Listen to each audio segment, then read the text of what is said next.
Hey there everyone, my name's Raj Dude, and it's time to take a look back at the tech news in the week that was July 29th to August 4th, 2018. It's been revealed this week that Google is planning on bringing a censored version of its search engine to China. The project codenamed Dragonfly has been in development since spring of last year, but was accelerated after a meeting between Google CEO Sundar Pichai and Chinese government officials in late December.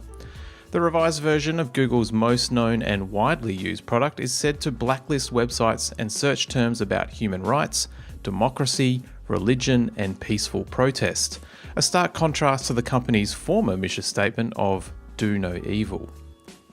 Reddit went public over a security breach in which attackers managed to infiltrate corporate servers and download a complete copy of the website's database from 2007.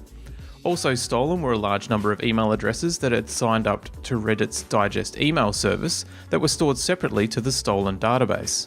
The servers were accessed despite being protected by two-factor authentication, with the hackers obtaining the required PIN by intercepting the delivery via SMS. Apple became the first US company to be worth US $1 trillion this week. The company's stock rose after the Q2 financial report delivered a better-than-expected rise in earnings, taking in a crazy US $55.3 billion in revenue for the quarter. The company eclipsed its respective prior quarter the year before by 17%, and with the holiday season ahead looks to go into the new year with an even greater return. In other Apple news, and a reason why their profits will only continue to grow higher, the company announced its popular App Store affiliate program will be discontinued. The program, which offers a 2.5 commission on referrals to both the iOS and macOS app stores, has been a source of revenue for many Apple-orientated publications, some of which, such as Touch Arcade, are now fearful of closing. Previously, Apple reduced the commission percentage, bringing it down from its original 7% last year, but has stopped the program entirely, citing its own editorial staff as being a better purveyor of available apps. An affiliate program remains in place for Apple Music and movies.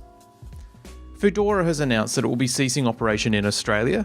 The gig economy staff food delivery service said only that it was winding down, quote, in response to a shift in focus towards other markets where the company currently sees a higher potential for growth, end quote.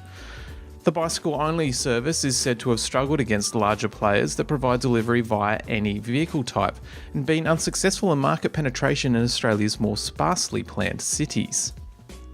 And lastly, continuing on the local front, a new government report has recommended that mandatory drone registration and competence testing be introduced.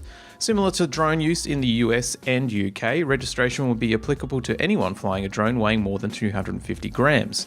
The test proposed would be tiered and allowed you to operate the drone at higher speeds and distances based on your level of competency.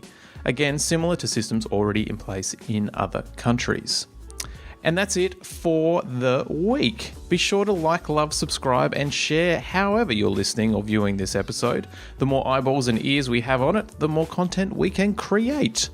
On the website this week is our full review of the incredible NVIDIA Shield TV. Inside that, you'll find our new hands-on video show called Unedited, where we take a raw, unedited look at a product ahead of its final review. That's normally available exclusively to Patreons, but everyone's getting a sneak peek with the Shield, so don't miss out. Have a great week, and bye for now.